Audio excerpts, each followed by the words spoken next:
Continuación de la lectura del libro Patología de Robbins, capítulo 4. En el video pasado, que se titula Trastornos hemodinámicos parte 2, leímos a partir de la página 115 y leímos acerca del endotelio y las plaquetas. Por lo tanto, en este video vamos a leer acerca de la cascada de la coagulación. Este tema se encuentra en la página 118. Cascada de la coagulación. La cascada de la coagulación es el tercer brazo del proceso hemostático. Las vías se resumen de forma esquemática en la figura 4.8 y a continuación se comentan los principios generales. La cascada de la coagulación es básicamente una serie de conversiones enzimáticas que se amplifican.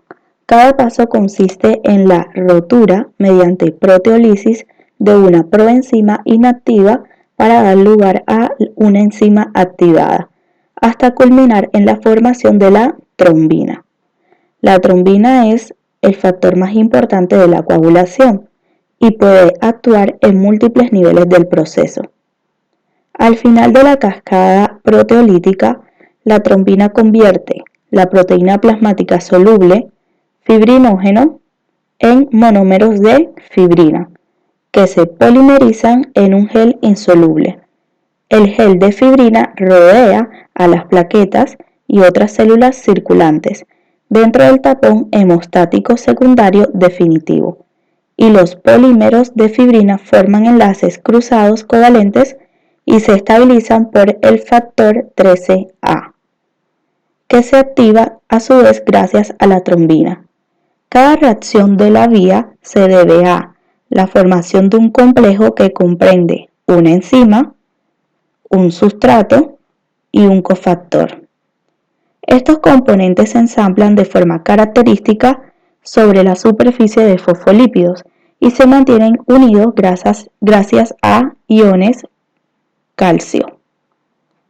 La necesidad de agrupar los factores de la coagulación garantiza que la coagulación se localice normalmente en la superficie de las plaquetas activadas o el endotelio, como se muestra en la figura 4.9.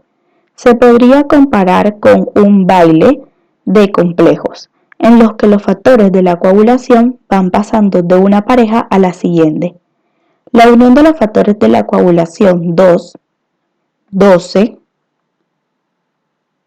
9 y 10 al calcio depende de la adición de grupos carboxilo a determinados residuos de ácido glutámico en estas proteínas. Esta reacción emplea vitamina K como cofactor y se antagoniza con fármacos como cumarina, que es un anticoagulante muy utilizado. La coagulación de la sangre se divide de forma tradicional en vías extrínseca e intrínseca, que convergen en la activación del factor 10. La vía extrínseca se llamó así porque necesitaba un estímulo exógeno, originalmente extractos tisulares.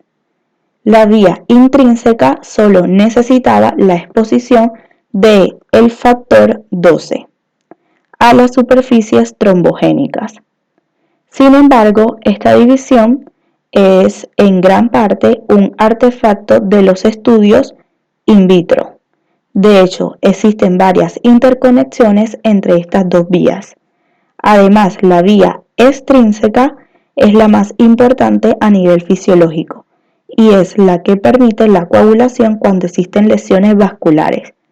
Se activa gracias al factor tisular, llamado también tromboplastina o factor 3, una lipoproteína ligada a la membrana que se expresa en focos lesionados. Los laboratorios clínicos valoran las dos vías de la coagulación con dos pruebas convencionales: el tiempo de protrombina y el tiempo de tromboplastina parcial. El tiempo de protrombina valora la función de las proteínas de la vía extrínseca.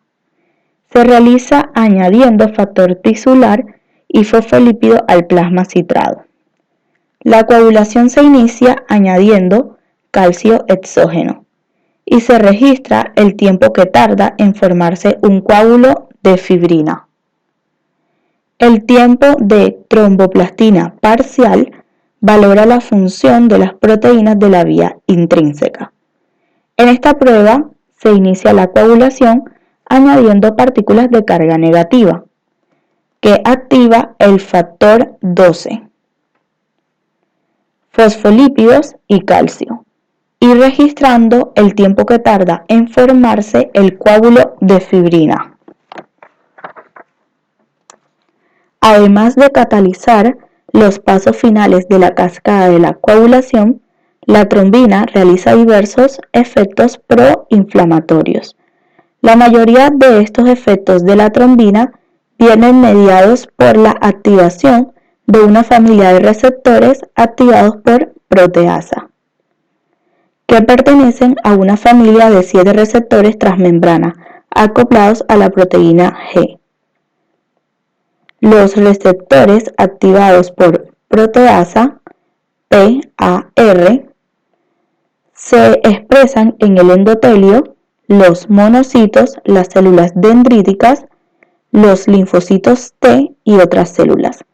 La activación del receptor se inicia mediante la separación del extremo extracelular del receptor activado por proteasa, o sea, del PAR.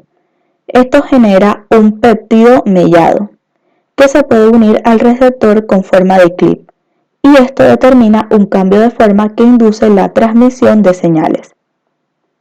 Cuando se activa la cascada de la coagulación, debe quedar limitada al foco de lesión vascular para evitar la coagulación por diseminación de todo el árbol vascular.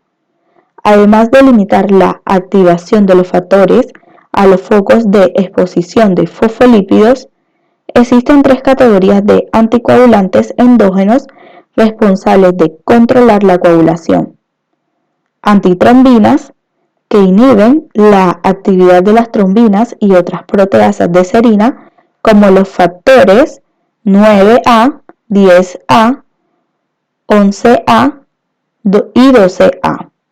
La antitrombina 3 se activa mediante la unión de moléculas parecidas a la heparina en las células endoteliales. Esto explica la utilidad clínica de la heparina para reducir la trombosis. Las proteínas C y S son proteínas dependientes de la vitamina K, que actúan en un complejo que inactiva mediante proteólisis los factores 5A, 8A. La activación mediante la trombomodulina de la proteína C se ha descrito antes.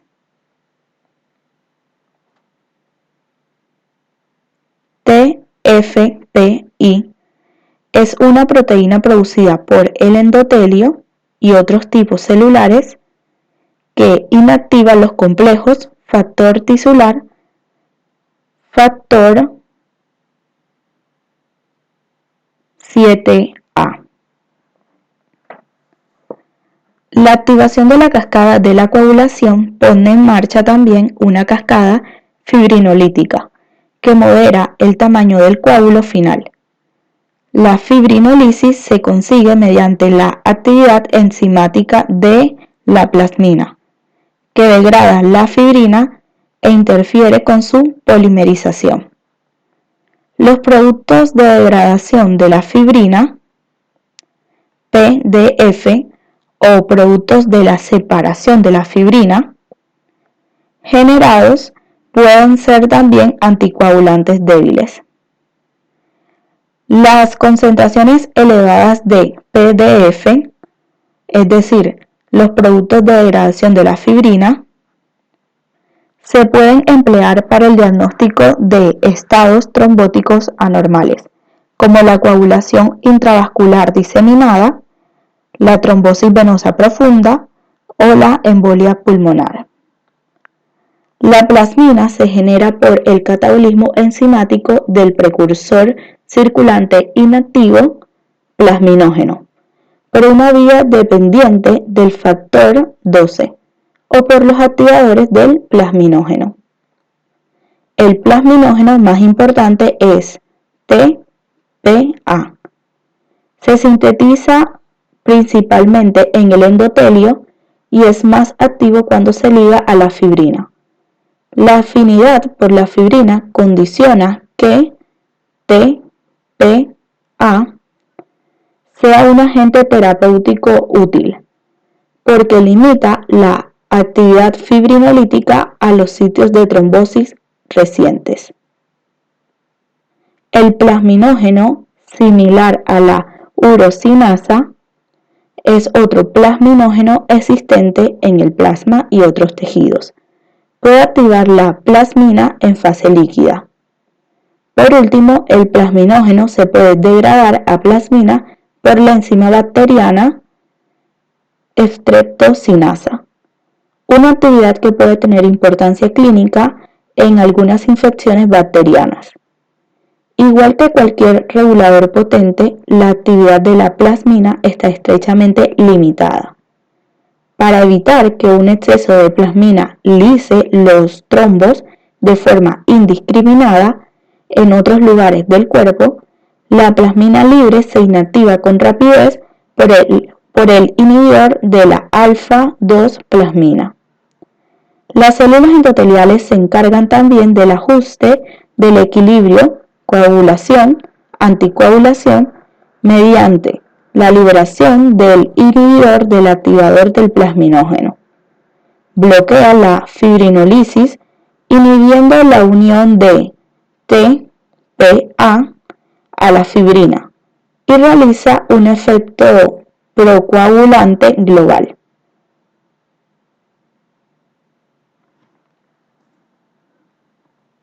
La producción de PAI, es decir, la producción del inhibidor del activador del plasminógeno, aumenta por la trombina y también por determinadas citocinas y posiblemente desempeñe un papel en la trombosis intravascular asociada a la inflamación intensa.